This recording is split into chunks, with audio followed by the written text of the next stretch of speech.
Hello guys, welcome back to my channel. எல்லாம் என்ன பண்ணிட்டு இருக்கீங்க? நல்லா இருக்கீங்களா? நீங்கள் நல்லா இருந்தால் நான் நல்லா இருந்த மாதிரி, நான் நல்லா இருந்தால் நீங்கள் நல்லா இருந்த மாதிரி. இன்னைக்கு வந்து பார்த்தீங்கன்னாக்கா நேரத்துலேயே வீடியோ பண்ணலாம் அப்படின்னு சொல்லி நினச்சாங்க. நேற்று வந்து பார்த்தீங்கன்னாக்கா கொஞ்சம் வெளியே போக வேண்டிய வேலை இருந்தது. அதனால் வெளியே போயிட்டு வரதுக்கு நைட்டு ரொம்ப லேட் ஆகிடுச்சு. அப்புறம் வந்து அதுக்கப்புறமேட்டு சமையல் பண்ணி எல்லாத்தையும் கொடுத்துட்டு அதுக்கப்புறம் வந்து பார்த்தீங்கன்னாக்கா பப்ளு வந்து தூக்கம் பண்ணி அவனை படுக்க வச்சுட்டு நான் நைட்டு தூங்கும்போது வந்து பார்த்தீங்கன்னாக்கா நைட்டு வந்து 3:30 மணிக்கு வந்து படுத்து இடையில வந்து ஒரு 2 டைம் எந்திரிச்சிட்டு அப்புறம் அவனை பார்த்துட்டு அப்படியே தூக்கம் பண்ணி படுக்க வச்சுட்டு பார்த்தீங்கன்னா அப்படியே தூங்கிட்டான். செஞ்சு காலையில் எந்திரிச்சு பார்க்குற மணி எத்தனை ஆயிடுச்சு, இந்நேரம் எல்லா வேலையும் முடிச்சு உட்காந்துட்டு எத்தனை ஆயிடுச்சுன்னு சொல்லிட்டுன்னு அப்புறம் அதுக்கப்புறம் டக்குன்னு எந்திரிச்சு என்ன பண்ணேன், சாப்பாடு வச்சு சரி சமையல் பண்ணுறது உங்களுக்கு இன்றைக்கி ஒரு vlog போடலான்னு சொல்லி நினச்சேன். இன்றைக்கி என்னால் போட முடியல. இன்றைக்கி வந்து ஒரு அருமையான சாம்பார் தான் வச்சுருக்கேன். கேரட்டு, பீன்ஸு,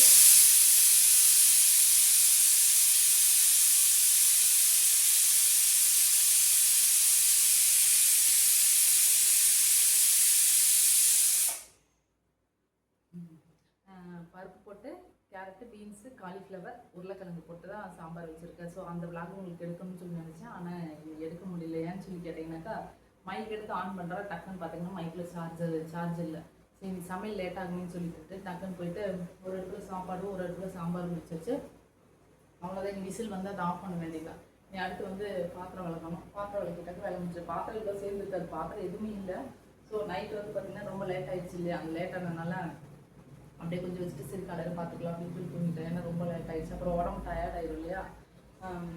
அவ்வளோதாங்க. அப்புறம் நேற்று வந்து பார்த்திங்கனாக்கா ஒரு இடத்துக்கு போயிருக்கோம். அதான் நான் ஒரு சும்மா ஷார்ட்ஸாக கூட போட்டிருப்பேன். அது என்ன ப்ராட்வே அப்படின்னு சொல்லிட்டு இருந்துட்டு ஒரு இதுக்கு போயிருக்கேன். நம்ம பார்த்தீங்கன்னா எல்லா திங்ஸும் வந்து சூப்பராக இருந்தது. ஸோ அது வந்து ஒரு வீடியோ பண்ணலாம் அப்படின்னு சொல்லி கேட்டு நினச்சேன். ஆனால் அவன் பார்த்தீங்கன்னாக்கா கையில் வந்து பாப்பா இருந்தாலும் பார்த்தீங்கன்னாக்கா டக்குன்னு என்னால் வீடியோ வந்து எடுக்க முடியல. ஸோ அது வந்து இன்னொரு டைம் எங்கேயாவது அந்த மாதிரி எடுத்து போனாங்க. ஏன்னா நிறைய திங்ஸ் இருந்துச்சு. நீங்களே பார்த்தா ஆச்சரியப்படுவீங்க.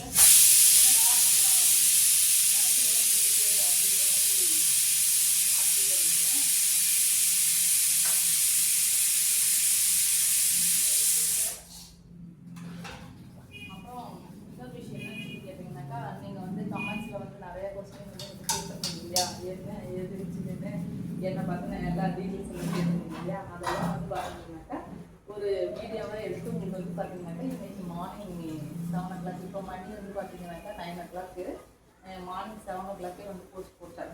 எங்கடா இன்னைக்கு போட முடியாதோ, அப்புறம் நீங்கள் என்ன எனக்கு திட்டுவீங்க, என்னம்மா இந்த மாதிரி சொல்லிட்டு போடவே மாட்டேங்கிறீங்க, திட்டுவீங்கன்னு சொல்லிட்டு என்ன பண்ணேன், நைட்டு வந்து டைமிங் செட் பண்ணி காலையில் 7 மணிக்கே வந்து போஸ்ட் போட்டுவிட்டேன். ஸோ மறக்காமல் அந்த வீடியோ எப்படி பாருங்கள், எல்லாம் லைக் பண்ணுங்கள், ஷேர் பண்ணுங்கள், கமெண்ட்ஸ் பண்ணுங்கள், ஆதரவு கொடுங்க, மோட்டிவேட் பண்ணுங்கள். ஸோ நீங்கள் கேட்ட எல்லா கொஸ்டினும் நான் வந்து பதில் கொடுத்துட்டேன். அடுத்து வந்து பார்த்தீங்கன்னாக்கா அப்புறம் நிறைய குழந்தைங்க வந்து கேட்குறது சொல்லியிருந்தீங்க என்னன்னு சொல்லிட்டுன்னு, அம்மா இந்த மாதிரி எனக்கு அம்மா இருக்காங்க, ஆனால் வந்து பார்த்தீங்கன்னாக்கா நான் வந்து எனக்கு குழந்தை பிறந்ததுலேருந்து எங்கள் அம்மா வந்து எனக்கு பார்க்கவே இல்லை, எனக்கு ரொம்ப கஷ்டமாக இருக்குது அப்படின்ற மாதிரி சொல்லியிருந்தீங்க.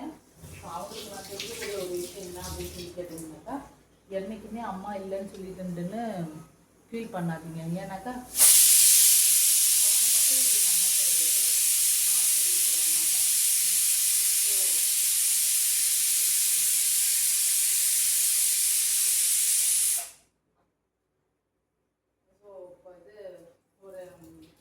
பாப்பாங்க வந்து கேட்டிருந்தீங்க என்ன சொல்லிட்டு, அம்மா நீங்கள் வந்து பகுதி இந்த மாதிரி பார்க்கும்போது சொல்லும்போது எனக்கு ரொம்ப ஆசையாக இருக்குது, இப்போ கொஞ்சம் ரொம்ப கொடுத்து இருக்காங்க அப்படின்ற மாதிரி சொல்லியிருக்கீங்க. ஏன்னா எனக்கு வந்து பார்த்தீங்கன்னாக்கா எங்கள் அம்மா குழந்தை பிறந்ததுலேருந்து எங்கள் அம்மா வந்து இன்னும் குழந்தை வந்து பார்க்கல அப்படின்னு வந்து சொல்லியிருந்தீங்க. ஸோ அதனால் ஒன்றும் வரி பண்ணிக்கலாம். எங்கள் அம்மா மட்டும்தான் உங்களுக்கு அம்மா கிடையாது, உங்களுக்கு அம்மாவாக நானும் இருக்கேன். உங்களுக்கு ஏதாவது ஒரு விஷயம் உங்களுக்கு மனசு கஷ்டமாக இருந்தது கொண்டது அப்படின்னு சொல்லி சொன்னாக்கா என்கிட்ட கண்டிப்பாக ஷேர் பண்ணுங்கள். நானும் உங்களுக்கு ஒரு பெற்ற தாய் மாதிரி தான். என் பிள்ளை வேறு நீங்கள் வேறு அப்படின்னு நான் என்றைக்கும் நினைக்க மாட்டேன். என் பொண்ணுங்களை எப்படி பார்த்துட்டோம்னா அதே மாதிரி தான் அன்பு ஆதரவும் கண்டிப்பாக உங்களுக்கு நான் என்றைக்குமே கொடுப்பேன், என்றைக்குமே நான் கடமைப்பட்டிருக்கேன். ஸோ அதனால் வந்து அம்மா இல்லை அப்படின்னு சொல்லிட்டு யாரும் சொல்லி ஃபீல் பண்ணாதீங்க. சரி அம்மா வந்து பார்க்கல சொல்லலை அப்படின்னு சொல்லிட்டு அது வந்து பார்த்தீங்கன்னா ஏதோ ஒரு சந்தர்ப்ப சூழ்நிலை, ஏதோ ஒரு கெட்ட நேரம், அதனால வந்து அவங்க ஒரு பிரிஞ்சு இருப்பாங்க, கொண்டு இருப்பாங்க. ஸோ அதனால் ஒன்றும் வரி பண்ணிக்காதீங்க. கண்டிப்பாக இப்போ உங்கள் குழந்தை பிறந்த நேரம் வந்து பார்த்தீங்கன்னா கண்டிப்பாக உங்கள் அம்மா அப்பா ஒரு தேதி வருவாங்க. கண்டிப்பாக உங்களுக்கு நல்லபடியாக பேசுவோம், கொள்வாங்க, அன்பாக இருப்பாங்க. ஸோ அதை நினைச்சு ஒன்றும் ஃபீல் பண்ணிக்காதீங்க. அப்படி உங்களுக்கு ஏதாவது ஒரு கஷ்டமாக இருந்தது, உங்களுக்கு வந்து மனசு ஃபீலிங்காக இருந்தது, எப்படி ஷேர் பண்ண முடியல அப்படின்னாக்கா எங்கிட்ட ஷேர் பண்ணுங்க. நான் உங்களுக்கு அம்மா மாதிரி இல்லை, அம்மாவே தான், சரியா? அதனால் நீங்கள் வந்து எங்கிட்ட ஷேர் பண்ணுங்க. நான் உங்களுக்கு வந்து மனசு ஆறுலாம் வந்து பேசுவேன், சரி? இப்போ பாப்பாவுக்கு எப்படி அழிச்சிட்டு உடச்சிட்டு அவங்களுக்கு எப்படி ஒரு ஜாலியாக வந்து இருக்க சொல்கிறேனோ, ஸோ கண்டிப்பாக அதே மாதிரி உங்கள் கூடயும் நான் வந்து இருக்கேன். ஸோ அதனால் அம்மா இல்லை அப்படின்னு சொல்லிட்டு நீங்கள் ஃபீல் பண்ணக்கூடாது. ஏன்னா நீங்கள் இப்போ ஃபீல் பண்ணீங்க அப்படின்னு சொல்லி சொன்னாக்கா அது வந்துட்டு பாப்பா இருக்கு இல்லையா, பாப்பாவுக்கு வந்து பால் வேறு கொடுக்கணும், கொள்ளணும். இப்போ இந்த மாதிரி நேரத்தில் வந்து நீங்கள் ஃபீல் பண்ணிட்டு இருந்தீங்க அப்படின்னு சொல்லி பாப்பாவுக்கு வந்து பார்த்தீங்கன்னாக்கா பால் வந்து ஊறாது. ஸோ மனசில் வந்து என்றைக்குமே நீங்கள் வைக்காதீங்க, ஓகேவா?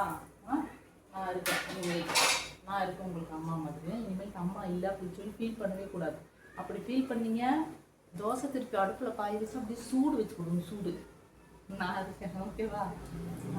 அப்புறம் வந்து பார்த்தீங்கன்னாக்கா சில பேர் கேட்டிருந்தீங்க, அம்மா நீங்கள் எங்கே இருக்கீங்க அப்படின்னு சொல்லிட்டு இருந்தேன்னு. அதுக்கு உண்டான பதில் வந்து நான் உங்களுக்கு வந்து போஸ்ட்டு இந்த வீடியோ வந்து போட்டேன்.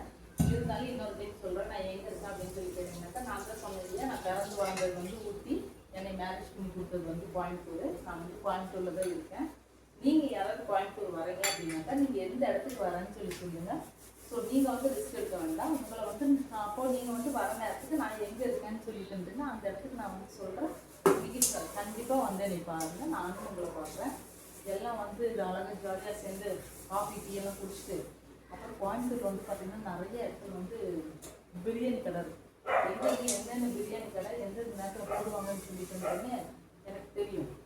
ஸோ உங்களுக்கெல்லாம் வந்து பார்த்தீங்கன்னாக்கா நானே வந்து பிரியாணி வாங்கி போட்டு எல்லாத்தையும் சாப்பிட வச்சு அனுப்பிடுவேன், ஓகேவா? அதனால உங்களுக்கு வந்து பார்த்தீங்கன்னாக்கா நீங்கள் ஃபீல் பண்ணக்கூடாது. கோயம்புத்தூரில் வந்து பார்த்தீங்கன்னாக்கா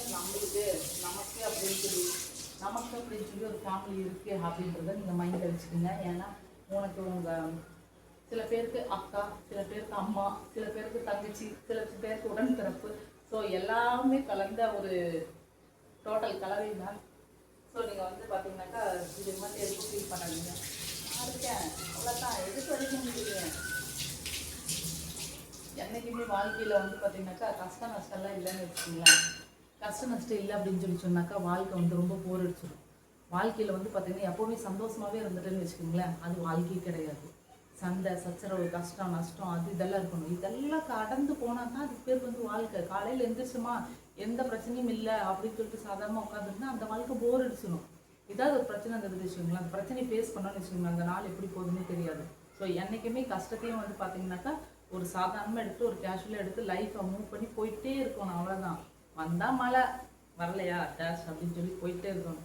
அதனால் வாழ்க்கையில் என்றைக்குமே கஷ்டன்றது பண்ணாதீங்க. நேற்று நான் வீடியோலேயே சொல்லியிருப்பேன் என்னன்னு சொல்லிட்டு, சந்தோஷம் எங்கே இருக்குனாக்கா நமக்குள்ளே தான் இருக்குது, வெளியில் எங்கேயும் கிடையாது.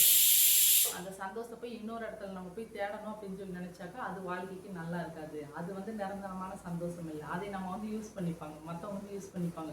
ஸோ சந்தோஷம் என்னைக்கு நம்மள்ட்ட தான் இருக்குது. அந்த சந்தோஷத்தை வந்து நம்ம வந்து வெளியில் கொண்டு வரணும், கொண்டு வந்து நம்மளே சந்தோஷப்படுத்திக்கணும், சிரிக்கணும். எப்போ பார்த்தாலும் வீட்டில் இருந்துட்டு சும்மா உம்முன்னு இருந்துட்டு வெளியில் போகாமல் அங்கே போகாமல் இங்கே போகாமல் பேசாமல் அப்படியெல்லாம் கிடையாது. ஒரு செல்லே எடுக்கிறீங்க அப்படின்னாக்கா நீங்கள் ஃபீலிங்காக இருக்கீங்கன்னா நீங்கள் எதுக்கு ஃபீலிங் சாங்ஸ் கேட்குறீங்க, ஃபீலிங் காமெடிஸ் அதெல்லாம் பண்ணவே கூடாது. மனசில் ஃபீலிங் இருக்கா, சந்தோஷமாக ஹாப்பியான காமெடி சீனாக தான் பார்க்கணும். அப்புறம் இந்த சீரியல் பார்க்குறதெல்லாம் பார்க்காதீங்க. அதெல்லாம் வந்து குடும்பத்துக்கு வந்து கேடு, சீரியலே பார்க்கக்கூடாது, சரியா? அது அப்படியே சீரியல் நீங்கள் பார்க்குறீங்க அப்படின்னு சொல்லி சொன்னாங்க அதை வந்து நம்ம லைஃப்குள்ளே கொண்டு வரக்கூடாது. அதனால சீரியல் பார்க்குறத வந்து அவாய்ட் பண்ணிடுங்க. இந்த மாதிரி ஃபீலிங்ஸாக இருக்கவங்க காமெடியாக பாருங்கள், நல்ல ஜோக்ஸ் எல்லாம் வருது, யூடியூப்பில் வருது, இன்ஸ்டாவில் வருது, இந்த வந்து பாருங்கள். அதை பார்த்து வீட்டில் அந்த மாதிரி குழந்தையோட ஹஸ்பண்டோட அம்மா அப்பாவோட வந்து சந்தோஷமாக ஹாப்பியாக இருங்க. என்றைக்குமே லைஃப் வந்து ஜாலியாக மூவ் பண்ணி கொண்டு போயிட்டே இருங்க. அதுதான் வந்து வாழ்க்கைக்கு உங்களுக்கும் நல்லது, உங்கள் ஃபேமிலிக்கும் நல்லது. ஸோ இது வந்து எதுக்குனாலும் சொல்கிறேன்னாக்கா அது அந்த பாப்பா வந்து ஒருத்தர் சொல்லியிருந்தாங்க, எங்கள் அம்மா இருந்தும் என் பாப்பா வந்து பார்க்கலன்னு சொல்லிட்டு, உனக்கு அம்மாவை நான் இருக்கம்மா, நீ என்றைக்குமே கவலைப்படாத, நாங்கள் இருக்கோம், சரியா? நான் மட்டும் கிடையாது, என்னோடய ஃபேமிலியே வந்து இருக்காங்க. அதனால் அதை பற்றி ஒன்றும் வரி பண்ணிக்காதீங்க. அப்புறம் இன்னொருத்தர் எனக்கு வந்து பார்த்திங்கன்னா அப்புறம் மலேசியாவிலேருந்து ஒரு சிஸ்டர் வந்து எனக்கு இது பண்ணியிருந்தாங்க. நீங்கள் ரொம்ப நல்லா பேசுகிறீங்க, நல்லா வீடியோ போடுறீங்க, உங்களை தொடர்ந்து நான் ஃபாலோ பண்ணிட்டு வரேன் அப்படின்னு வந்து சொல்லியிருந்தீங்க. ஸோ மலேசியாவில் இருக்க சிஸ்டர் உங்களுக்கு வந்து ஒரு ஹேண்ட்ஸ் ஆஃப். அப்புறம் வந்து பார்த்தீங்கன்னா ஸ்ரீலங்காவிலேருந்து கமெண்ட்ஸ் போட்டிருக்கீங்க. ஸோ ஸ்ரீலங்காவில் இருக்கிற என்னோடய ஃபேன்ஸ் எல்லாத்துக்கும் வந்து பார்த்திங்கன்னா என்னோட முதற்கண் நன்றி நான் தெரிவித்துக் கொள்கிறேன். உங்களோட ஆதரவு, உங்களோட சப்போர்ட் என்றைக்குமே எனக்கு வேணும். ஸோ இங்கே இருக்கிற எல்லாத்துக்குமே வந்து பார்த்தீங்கன்னாக்கா எல்லாத்துக்குமே நான் ஒரு நன்றி சொல்லிக்கிறேன். மேலும் என்னோடய வீடியோஸ் வந்து பார்த்தீங்கன்னாக்கா உங்களால் தான் வந்து பார்த்திங்கன்னா இன்னுமே நல்ல வியூஸ் போயிட்டே இருக்குது. அதனால் எனக்கு ரொம்ப ஒரு சந்தோஷமாக இருக்குது. பார்த்தீங்களா இப்போ காலையில் எழுந்திரிச்சிட்டு இன்னும் கொஞ்சம் நிறைய வேலை இருக்குது. இருந்தால் கூட வந்து பார்த்தீங்கன்னாக்கா உங்கள் கூட பேசணுன்றதுக்காண்டி ஒரு 10 நிமிஷம் டைம் வந்து ஸ்பெண்ட் பண்ணி உங்களோட வந்து நான் ஸ்டார்ட் பண்ணிட்டு இருக்கேன். ஸோ அதனால வந்து பார்த்தீங்கன்னாக்கா எனக்கு ரொம்ப சந்தோஷமாக இருக்குது. ஏன்னா காலையில் எழுந்திரிச்சு நம்ம தனியாலாம் வந்து வேலை வெட்டி எல்லாம் தூங்கிட்டு இருப்பாங்க, கொண்டுட்டு இருப்பாங்க. அப்படி இருக்கும்போது நம்ம வந்து தனியாக ஒரு வேலை வெட்டி செஞ்சுட்டு கொண்டுட்டு இருக்கோன்னா நம்மளுக்கே ஒரு சில நேரம் வந்து போர் அடிக்க தான் செய்யும். இப்போ இந்த மாதிரி நான் பேசிகிட்டே வந்து செய்யும்போது இப்போ பார்த்தீங்கன்னா சாப்பாடு ஆயிடுச்சு, குழம்பு ஆயிடுச்சு, பாத்திரம் விளக்கியாச்சு, கிச்சன் வேலை எல்லாமே கம்ப்ளீட். 4 விசில் வந்துச்சு, சாப்பாடும் ஆயிடுச்சு, எல்லாம் முடிஞ்சது. இனி எல்லாம் எடுத்துக்கிட்டு எல்லாம் வச்சுட்டு போய் ஒரு குளியல் போட்டு ஃப்ரெஷ்ஷப் ஆகிட்டு பபுள் எடுத்துக்கிறதுக்குள்ளார இனி பபுளுக்கு என்னென்ன பண்ணணுமோ இனி எல்லாம் வந்து பண்ணி முடிச்சுருவோம். அவ்வளோதான், வேலை முடிஞ்சது. Okay bye. இந்த வீடியோ பிடிச்சிருந்தனாக்கா கண்டிப்பாக லைக் பண்ணுங்கள், ஷேர் பண்ணுங்கள், கமெண்ட்ஸ் பண்ணுங்கள், சப்ஸ்கிரைப் பண்ணுங்கள். சப்ஸ்கிரைப் பண்ணிவிட்டு கூட இருக்க பெல் ஐக்கானை கிளிக் பண்ணிடுங்க. ஏன்னு சொன்னாக்கா அப்போ தான் நான் போடுற எல்லா வீடியோஸும் உங்களுக்கு நோட்டிஃபிகேஷனாக வரும். ஸோ பாய் செல்லக்குட்டீஸ். இந்த வீடியோ பார்த்தீங்க அப்படின்னாக்கா ஒன்றா ஈவினிங் அப்டேட் பண்ணுவேன், இல்லைனா நாளைக்கு மார்னிங் அப்டேட் பண்ணுவேன். ஸோ நீங்களும் இன்றைக்கி என்ன சமையல் பண்ணீங்க அப்படின்றது கமெண்ட் பாக்ஸில் போடுங்க. Okay bye.